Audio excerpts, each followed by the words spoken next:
pessoal, aqui é a Natália Petris e hoje vamos falar sobre o dia em que a poesia derrotou um ditador. Esse foi o escolhido do mês de maio da parceria com a editora Record e eu gostei tanto que eu pedi também esse outro do mesmo autor, O Carteiro e o Poeta. Eu sei que existe um filme bem famoso, O Carteiro e o Poeta, e ele é baseado nesse livro, mas eu não conhecia esse autor aqui, o Antônio Skármeta, não sei como é que se pronuncia. Ele é um autor chileno. Muita gente conhece o filme, mas alguns seguidores me disseram lá que não sabiam que ele era baseado nesse livro aqui. Então, assim que eu soube que teria essa opção aqui, eu peguei, porque eu gostei muito desse livro aqui. E esse daqui vai ser a minha próxima leitura, obviamente. O engraçado desse livro aqui é que já o título dá um spoiler pra gente do que vai acontecer. O dia em que a poesia derrotou um ditador. Parece até uma fábula, né? Você já sabe como o livro vai terminar.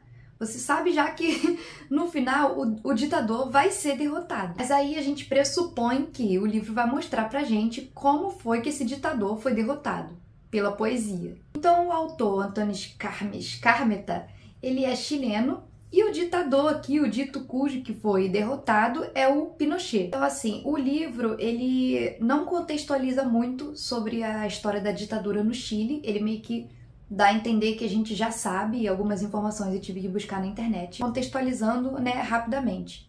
O Pinochet já estava há 15 anos, né, no poder, e as autoridades internacionais começaram a pressionar o governo do Pinochet para saber quando ele ia fazer uma eleição democrática. E aí ele queria mostrar para o mundo, né, que todo mundo gostava dele, então ele decidiu fazer o seguinte, criar uma campanha de eleições democráticas do sim e do não. Então, sim seria para sim, manter o Pinochet no poder, e não seria para tirar o Pinochet do poder. Só que o livro mostra que o Pinochet estava muito confiante de que ele não vai perder. Né? Eu tô há 15 anos no poder, por causa de mim, o país melhorou e tudo mais, e achou que as pessoas iriam querer manter ele no poder. Só que eu acho que ele se esqueceu da parte toda terrível da ditadura, né? Que são as torturas, a censura e toda a repressão. E aí a história começa assim. Um dos ministros, né? Acho que é o ministro da Fazenda, não lembro. Chama um publicitário para fazer a campanha do sim. Só que no caso, esse publicitário, o Adrian Bettini, ele é contra o regime. E o ministro sabe disso. Mas mesmo assim ele convida porque o Adrian, ele é o melhor publicitário que tem no Chile.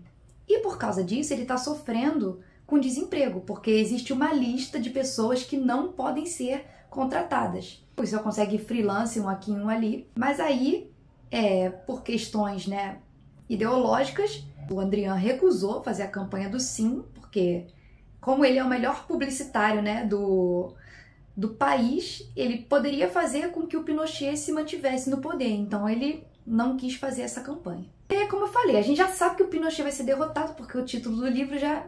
Enfim. E aí o ministro só faz um pedido para ele. Ele fala assim, você pode até recusar a campanha do sim, mas eu só te peço um favor, que você não aceite a campanha do não. E aí ele falou, não, pode deixar, não vou aceitar e tudo. Mas aí começa a pressão das pessoas que sabem que ele é contra e que estão, né, criando essa campanha, começam a pedir para ele fazer a campanha do não. E aí ele reluta por muito tempo, né, mas ele, é claro, acaba cedendo porque ele quer tirar o Pinochet do poder. A única oportunidade em 15 anos para poder ter um mínimo de esperança para tirar ele do poder. E aí a questão foram 15 anos de regime e o Pinochet quis fazer só 15 minutos de campanha para o não. Se eu não me engano, era 30 minutos para o sim, ou 1 hora para o sim, e 15 minutos para o não. E aí eles ficaram nesse embate, né? Eu tenho 15 minutos para derrotar 15 anos. Só que, ao mesmo tempo que está acontecendo essa história do publicitário Adrian Bettini, para criar a campanha do não, tem a história do professor Santos e o Nico Santos, que narra boa parte do livro. O livro ele é assim, ele é dividido em capítulos e cada capítulo vai alternando as histórias. Então um capítulo é do publicitário, outro capítulo do Nico, um capítulo do publicitário, outro capítulo do Nico, até chegar no final que as histórias se mesclam. O Nico Santos namora a filha do Adrian. né? Então ele namora a Patrícia Bettini, eles têm esse contato, né? Ele tem esse contato com o Andrian. E o pai do Nico é professor de filosofia na escola. E é professor do Nico também. E o Nico vê o seu pai ser retirado de sala, né? Ele tá lá dando aula e os militares vão lá e pegam ele à força e levam embora, ninguém sabe para onde. E ele acaba sendo um desaparecido político. A gente fica o livro inteiro na expectativa de que o seu pai reapareça. Eles já tinham todo um plano, né? Por ele ser professor de filosofia, eles já tinham todo um plano de caso ele fosse pego, porque a chance era grande. Então o Nico aplicou lá o que eles denominaram de silogismo barroco.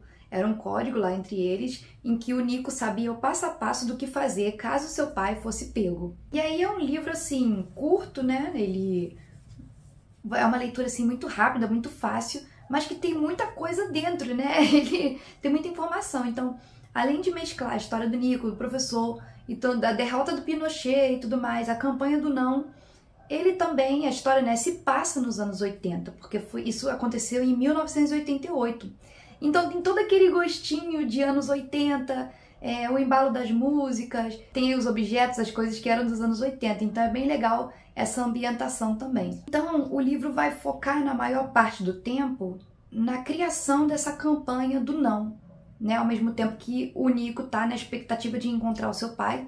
Tem muitas referências à filosofia, foi aí que me encantou, adorei. Porque, se eu não me engano, o Antônio Skármeta, ele também é formado em filosofia, então fala sobre ética, fala sobre moral. É bem, assim, interessante como ele mescla, né, a filosofia no meio dessa história, né, difícil de lidar, que é a ditadura, né. O livro acaba sendo um pouco leve porque o autor não quis focar na brutalidade do regime, né, na parte da tortura, da repressão e da censura. Ele toca nesses pontos, mas ele não foca nisso.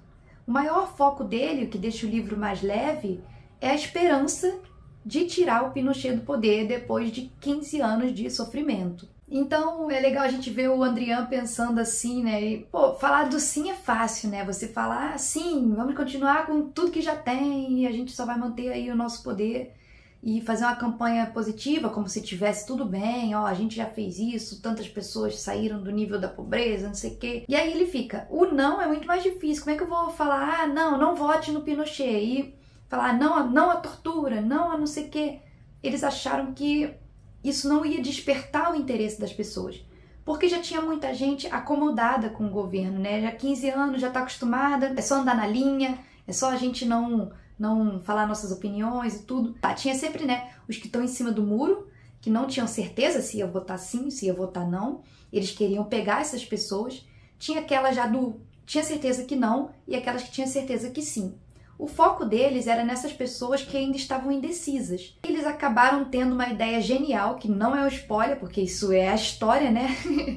Que era trazer uma coisa assim, leve, alegre, né, colorida, que foi o caso que eu vejo muito nesse livro também. O livro retrata a história de uma forma assim muito leve. Acabou que o Andrian, junto com outras pessoas, né, criou uma campanha com arco-íris para representar todo mundo, né, para trazer essa ideia de esperança, né, de alegria, que viria após o não. E assim, né, se você votar não, você vai ter de volta a sua alegria, né, a sua liberdade e tudo mais. É engraçado que a propaganda, ela fica tipo tem a propaganda, tem no YouTube, né, a gente pode encontrar no YouTube, e ela fica tipo um comercial da Coca-Cola mesmo, né, a coisa bem alegre assim, que tem uma musiquinha por trás. Então, no livro tem um cantor, né, que cria canções, no caso a cueca, né, que parece que é uma canção lá, que tem lá.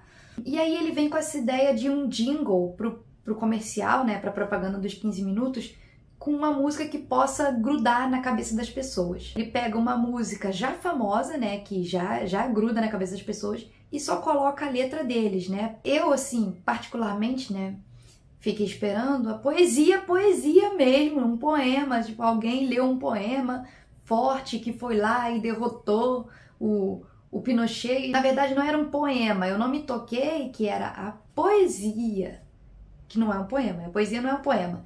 Então a poesia no caso era a música, essa música que eles criaram e toda essa ideia de alegria e felicidade que tinha por trás da campanha. Chile, la alegria ya viene. Gente, eu sei falar espanhol não, tá? A gente pode encontrar no YouTube, é bem legal de assistir. E parece muito simples, mas eu achei, assim, genial da parte deles, né, na época, pensar em não ficar só cutucando todos os problemas da ditadura, trazer essa ideia de alegria, né, que é mesmo a ideia da publicidade. Se você comprar tal produto, você vai ficar mais feliz, né? E tenta vender essa ideia de que você vai se sentir bem se você comprar aquele produto. Então, como o cara era um publicitário, ficou legal essa ideia dele criar como se fosse uma propaganda de vender a felicidade para as pessoas. O engraçado é que eles que estavam criando a campanha do não também não tinham esperança nenhuma de ganhar. Eles estavam com medo do Pinochet ganhar e pegar eles e torturar, matar todo mundo, porque eles acharam assim, ninguém vai se convencer com a propaganda de 15 minutos na televisão. Eu acho que era 15 minutos todos os dias, enquanto o Pinochet tinha o dia inteiro para poder ficar fazendo propaganda para ele. Ao mesmo tempo, o Pinochet estava tão confiante de que ele ia ganhar que ele não fez grande esforço para ficar se promovendo na televisão, ele só manteve o jeito que sempre foi. E essa campanha, né, esse jingle foi tão marcante, foi tão chiclete que as pessoas acabaram se interessando pelo não. E isso eu achei bem legal. É uma mensagem de esperança, mensagem do poder do povo, né, da democracia mesmo, assim, que é bem bonito. É uma leitura que super vale a pena. Eu li em 2 dias, uma coisa assim, muito rápida mesmo, porque os capítulos, eles são assim, por exemplo, 5, aí começa o capítulo 5. Virou a página, acabou, já é o capítulo 6. Virou aqui, já acabou o 6. Aí tem uma folha em branco e vai pro 7. E também, num capítulo, cortou no meio a história do Andrian e pulou pra história do Nico. Você termina o capítulo do Nico e já quer saber da história do Andrian. Você termina a história do Andrian, já quer saber da história do Nico. E assim vai. Eu encontrei também o filme baseado nesse livro. Sim, também tem um filme baseado nesse livro, que se chama No, né? Que tem a campanha do sim e do não, e o filme se chama No. O filme, assim, é bem legal pra gente poder ter essa questão visual da publicidade, né? Que pra gente poder ver, mostra a propaganda de verdade no filme, né? Claro.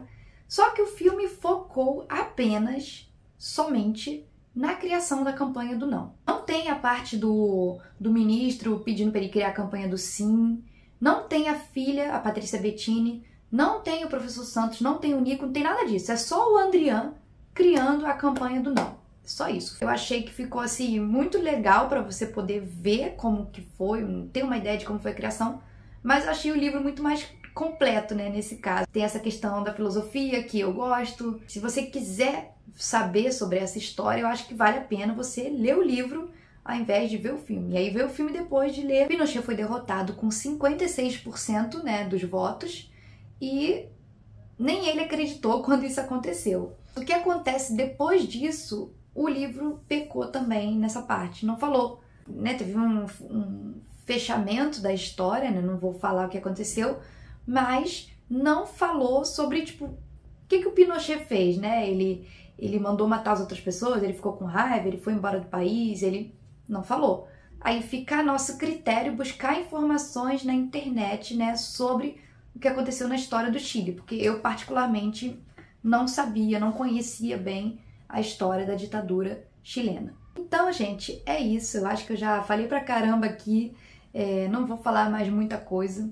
Esse livro aqui é ótimo para professores que vão trabalhar com história, né? Bem legal. Mas até um professor de espanhol trabalhar com esse livro aqui sobre a história da ditadura chilena.